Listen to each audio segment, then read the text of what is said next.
कहानी माल्टा नामक एक द्वीप से शुरू होती है। यहाँ रहने वाले सभी लोग बुबलो नामक एक ही भगवान की पूजा करते हैं। इस द्वीप के नियम कानून दुनिया से अलग हैं।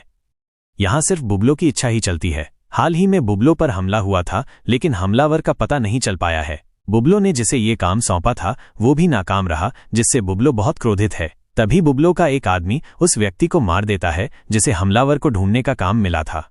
फिर हम मीना नाम की एक लड़की को देखते हैं। वो बुबलो को बताती है कि उन्होंने काफी समय से इस घटना की जांच की है और उन्हें यूकी नामक एक लड़की के बारे में पता चला है जिसे लेडी डेथ भी कहा जाता है। मीना को विश्वास है कि उसी ने हमला किया था, लेकिन वो अमेरिका के लिए काम करती है, इसलिए वे उसे पकड़ नहीं पाए हैं। ये सुनकर बुबलो और गुस्सा हो जाता है और आदेश देता है कि उसे जल्द से जल्द पकड़ा जाए।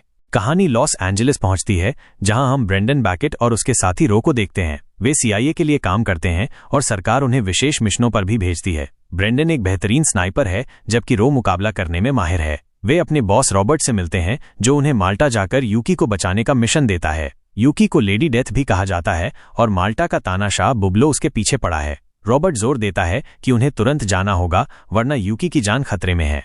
ब्रेंडन और रो यूकी को पहले से जानते हैं और उसे अपने परिवार का हिस्सा मानते हैं। रॉबर्ट बताता है कि यूकी को मेक्सिको में एक मिशन पर भेजा गया था, जहां उसका बुबलो से सामना हुआ और तब से वो गायब है। उनसे संपर्क नहीं हो पा रहा है, इसलिए रॉबर्ट उन्हें उसे बचाने के लिए भेजता है। उसे विश्वास है कि यूकी माल्टा में ही है और अगर उन्हें बुबलो और उसके आदमियों से लड़ना पड़े तो वे ऐसा कर सकते हैं। ब्रेंडन और रो अपनी दोस्त के लिए चिंतित हैं और मिशन के लिए तैयार हो जाते हैं। रॉबर्ट उन्हें बुबलो के 5 खास आदमियों के बारे में भी बताता है और कहता है कि अगर वे उन्हें और बुबलो को मार सकें तो ये बहुत अच्छा होगा।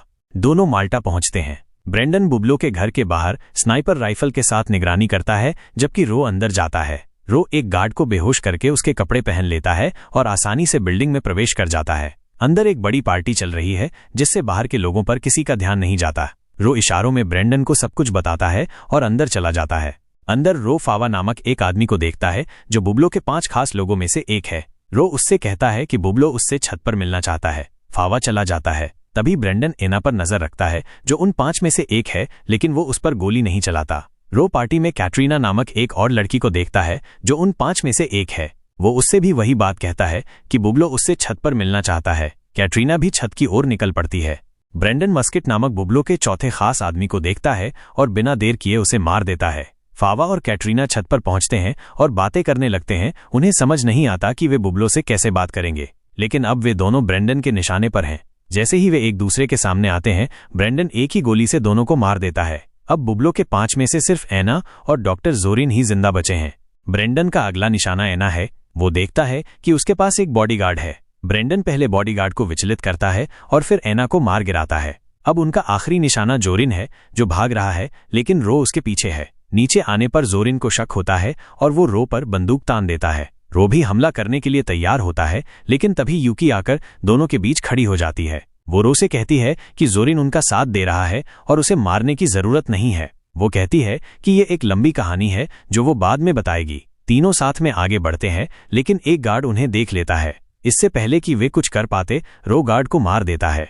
दूसरी तरफ बुबलो अपने प्रशंसकों के बीच आता है और अपना कार्यक्रम शुरू करता है। तभी ब्रेंडन सीधा उसके सिर में गोली मार देता है, जिससे बुबलो की मौत हो जाती है। उसकी मौत के बाद भगदड़ मच जाती है। रो डॉक्टर जोरिन और यूकी को लेकर वहां से निकल जाता है और वे ब्रेंडन से मिलते हैं और दूर चले जाते हैं। वे एक चर्च पहुंचते हैं और रात वहीं बिताने का फैसला करते हैं। अंदर जाकर वे रॉबर्ट से संपर्क करते हैं, जो मिशन की सफलता से बहुत खुश है। यूकी बच गई है और बुबलो और उसके आदमी मारे गए हैं। रॉबर्ट चाहता है कि वे जल्द ही अमेरिका लौट आएं। तभी यूकी बताती है कि जब वो बुबलो के गिरोह में शामिल हुई थी तो उसे मारने का मौका ढूंढ रही थी। एक रात जब वो उसके साथ थी, उसने उसे मारने की कोशिश की, लेकिन एना ने आकर उसकी पीठ में 2 गोलियां मार दीं। घायल होने के बावजूद वो भाग गई, लेकिन उसकी हालत बहुत खराब थी। तभी उसे डॉक्टर जोरिन मिले, जिन्होंने उसे महल में छुपाया और उसका इलाज किया। यूकी कहती है कि वो सिर्फ जोरिन की वजह से जिंदा है, जिसने बुबलो के खास आदमी होने के बावजूद उसकी मदद की। रो और ब्रेंडन जोरिन का शुक्रिया अदा करते हैं। सुबह ब्रेंडन उठता है और देखता है कि जोरिन और उसकी गाड़ी गायब है। तभी हम जोरिन को ब्रेंडन के ब्रीफकेस के साथ देखते हैं, जिसमें उसका लैपटॉप है। रो चुपके से उसका पीछा करता है। कैफे में जोरिन लैपटॉप पर काम करने लगता है। रो को कुछ समझ में नहीं आता, इसलिए वो पीट को कॉल करके बताता है कि जोरिन ने ब्रेंडन का लैपटॉप चुरा लिया है और कुछ कर रहा है। वो पीट से उस पर नजर रखने को कहता है। पीट लैपटॉप को ट्रेस करता है और रो को बताता है कि जोरिन कुछ फाइलें कॉपी कर रहा है और उन्हें बेचने की डील कर रहा है प्रिंस कैस्पियन नाम के आदमी से। पीट को उनकी लोकेशन मिल जाती है। जोरिन के निकलने के बाद रो ब्रेंडन और यूकी को सब कुछ बताता है। जोरिन उस लोकेशन पर पहुंचता है। रो बाहर से निगरानी करता है। ब्रेंडन अपनी पोजीशन लेता है। जोरिन और कैस्पियन मिलते हैं और डील करते हैं। जोरिन फोन कैस्पियन को दे देता है, लेकिन इससे पहले कि वे भाग पाते, यूकी जोरिन को गोली मार देती है। कैस्पियन चालाक है और गाड़ी लेकर भाग जाता है। वे पीछा करने की कोशिश करते हैं, लेकिन कैस्पियन निकल जाता है। वे वापस होटल आकर सोचते हैं कि जोरिन क्या चाहता था। यूकी बताती है कि प्रिंस कैस्पियन उसका गोद लिया हुआ पिता है। जब वो 5 साल की थी तब कैस्पियन ने उसे गोद लिया था और अच्छी परवरिश की थी, लेकिन जब वो 10 साल की हुई तो उसने उसे एक अंधेरे कमरे में बंद कर दिया। वो महीनों तक वहां रही। फिर यूकी की ट्रेनिंग शुरू हुई और अगले 5 साल तक कैस्पियन ने उसे प्रशिक्षित किया। कैस्पियन चाहता था कि यूकी उसकी निजी हिटमैन बने। यूकी ने 15 साल की उम्र से लोगों को मारना शुरू कर दिया और अगले 10 साल तक यही किया, लेकिन एक दिन उसे एहसास हुआ कि उसे ये काम नहीं करना है। तब वो उसे दूर चली गई और CIA के लिए काम करने लगी। लेकिन अब कैस्पियन फिर से उसके सामने खड़ा है। तभी हम कैस्पियन को अपने घर में आते हुए देखते हैं। अंदर एना बैठी है, जो ब्रेंडन की गोली लगने के बावजूद जिंदा है, लेकिन बुरी तरह घायल है। एना गुस्से में है और उसका एक आदमी कैस्पियन पर बंदूक तानकर पूछता है कि उसने ऐसा क्यों किया और जोरिन ने बुबलो को क्यों धोखा दिया, जिससे उनका पूरा गिरोह खत्म हो गया। वह यूकी और बुबलो के हत्यारों को चाहती है। कैस्पियन कहता है कि उसे उसके साथियों से कोई मतलब नहीं है, उसे सिर्फ यूकी चाहिए थी और उसका बुबलो से कोई लेना देना नहीं है। वह बताता है कि उसके पास एक फोन है जिससे वो यूकी को ट्रेस कर सकता है। एना ये सुनकर खुश हो जाती है क्योंकि वो भी यूकी तक पहुंचना चाहती है ताकि वो बाकी साथियों तक भी पहुंच सके। दोनों हाथ मिला लेते हैं। उनका एक ही मकसद है।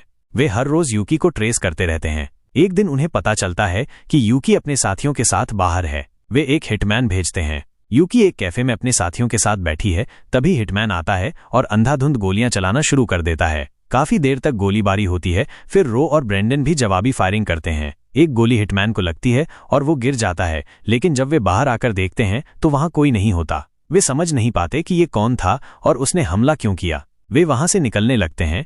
तभी पीट का कॉल आता है। पीट बताता है कि कैस्पियन और एना अब साथ काम कर रहे हैं और जोरिन ने एना के फोन में ट्रैकर लगाया था, जिससे वे उसे ट्रैक कर पा रहे हैं। ये सुनकर वे अपने फोन हवा में फेंककर गोली मार देते हैं। फोन नष्ट करने के बाद उन्हें एहसास होता है कि उन्होंने रॉबर्ट को कुछ नहीं बताया है और अब वे उससे संपर्क भी नहीं कर पाएंगे। दूसरी तरफ पीट से रॉबर्ट मिलता है और कहता है कि वो उन तीनों से संपर्क नहीं कर पा रहा है। पीट उसे सब कुछ बताता है कि उन्होंने फोन क्यों नष्ट किए। रॉबर्ट को शक होता है और वो पीट से माल्टा जाने की तैयारी करने को कहता है। ब्रेंडन और उसके साथी एक गाड़ी पर नजर रख रहे हैं। ब्रेंडन को लगता है कि ये उसी आदमी की गाड़ी है जो उन्हें मारने आया था। तभी उन्हें पता चलता है कि वो आदमी पीछे से एक और कार लेकर आ गया है और उन पर हमला कर देता है। वे भागते हैं और वो गोलियां चलाता रहता है। काफी देर तक चूहे बिल्ली का खेल चलता है, लेकिन अंत में रो उस पर गोली चलाता है और वे वहां से निकल जाते हैं। होटल में वे सोचते हैं कि अब क्या करना है। ब्रेंडन समझ नहीं पा रहा है कि फोन नष्ट करने के बाद भी उन्हें कैसे ट्रैक किया गया। तभी उनकी नजर यूकी के जख्मों पर पड़ती है, जिन्हें जोरिन ने ठीक किया था। उन्हें एहसास होता है कि जोरिन ने उसी समय उसके शरीर में ट्रैकिंग डिवाइस डाला था। वे दोबारा जख्मों को देखते हैं और उन्हें एक छोटा सा डिवाइस मिलता है। उसे निकालने के बाद ब्रेंडन कहता है कि उसके पास हिटमैन को रोकने की योजना है। अगले दिन हिटमैन अभी भी ट्रैकर को ट्रेस कर रहा है और उनके कमरे में पहुंच जाता है। वहां ट्रैकर तकिए पर पड़ा देखकर वो समझ जाता है कि ये एक जाल था। वो भागकर दरवाजे की ओर जाता है, लेकिन जैसे ही वो खोलता है उसे तीनों सामने दिखाई देते हैं, जो उसे गोलियों से छलनी कर देते हैं। यूकी हिटमैन का फोन लेती है और कैस्पियन को कॉल करती है। वो कहती है कि लुक्का छिपी बहुत हो गई और अगर वो सच में मिलना चाहता है तो वे आमने सामने मिलेंगे और ये उनकी आखिरी मुलाकात होगी। कैस्पियन मान जाता है और अगले दिन यूकी को शहर के बाहर एक चर्च में बुलाता है। यूकी वहां पहुंचती है और चर्च के अंदर चली जाती है। तभी बाहर एक गाड़ी रुकती है, लेकिन तभी पता चलता है कि एना के लोगों ने चर्च को चारों तरफ से घेर लिया है। वे जल्दी ही रो और ब्रेंडन को पकड़ लेते हैं। अब यूकी भी उनके कब्जे में है। वे तीनों को बंधक बनाकर महल की ओर ले जाते हैं। दूसरी तरफ रॉबर्ट और पीट भी महल की ओर आ रहे हैं। वे अंदर आते हैं और पीट सिस्टम में घुसकर सीसीटीवी कैमरे हैक करता है ताकि पता चल सके कि बंधकों को कहां रखा गया है। वे धीरे धीरे अंदर बढ़ते हैं। पीट रॉबर्ट को गार्डों की जानकारी देता है और रॉबर्ट उन्हें मार गिराता है। यूकी को गार्ड कैस्पियन के सामने ले जाते हैं, जबकि रो और ब्रेंडन को बांधकर रखा गया है। कैस्पियन गुस्से में यूकी से पूछता है कि वो उसे छोड़कर क्यों भागी और अब वो जिंदा नहीं रह सकती। वो बंदूक निकालकर यूकी पर तान देता है, लेकिन इससे पहले कि वो गोली चलाता यूकी उसकी बंदूक छीन लेती है और उस पर तान देती है। लेकिन इससे पहले कि वो गोली चलाती, कैस्पियन के गार्ड रो और ब्रेंडन को लेकर आ जाते हैं। अपने साथियों को खतरे में देखकर यूकी बंदूक हटा लेती है। कैस्पियन भागने लगता है। रॉबर्ट और पीट वहां पहुंच जाते हैं और एक एक करके गार्डों को मारने लगते हैं। चारों तरफ गोलियां चलने लगती हैं। कैस्पियन भाग रहा है और पीट दूसरे रास्ते पर निकल पड़ता है। चारों अलग अलग दिशाओं में फैल जाते हैं और हर गार्ड को मार गिराते हैं। यूकी एक खुली जगह पर पहुंचती है जहां चारों तरफ हथियार रहित गार्ड फैले हैं, लेकिन वे उससे लड़ने के लिए तैयार हैं। तभी पीट ऊपर भागते हुए कैस्पियन का सामना करता है। कैस्पियन के पास बंदूक है, लेकिन वो खाली है। पीट इसका फायदा उठाकर कैस्पियन पर गोली चला देता है। दूसरी तरफ यूकी घिरी हुई है, लेकिन वो हार मानने वाली नहीं है और एक एक करके सबको मारना शुरू कर देती है। तभी और गार्ड बंदूकें लेकर आते हैं। यूकी को लगता है कि अब वो मरने वाली है, लेकिन गार्डों के गोली चलाने से पहले रो अपनी मशीन गन से सभी गार्डों को मार देता है। वे कैस्पियन को ढूंढने जाते हैं और पता चलता है कि पीट ने पहले ही उसके पैरों में गोली मार दी है और उसे एक सेल में बंद कर दिया है, जहां से वो भाग नहीं सकता। वे पुलिस को सूचित करते हैं और लॉस एंजलिस वापस आ जाते हैं। अगले दिन वे न्यूज़ देखते हैं और पता चलता है कि कैस्पियन को गिरफ्तार कर लिया गया है और उसे कोर्ट ले जाया जा रहा है। लेकिन जैसे ही कैस्पियन कोर्ट के पास पहुंचता है, कोई उसे गोली मार देता है। पता चलता है कि गोली मारने वाली यूकी है, जिसने अपनी दुश्मनी हमेशा के लिए खत्म कर दी। फिल्म यहीं खत्म हो जाती है।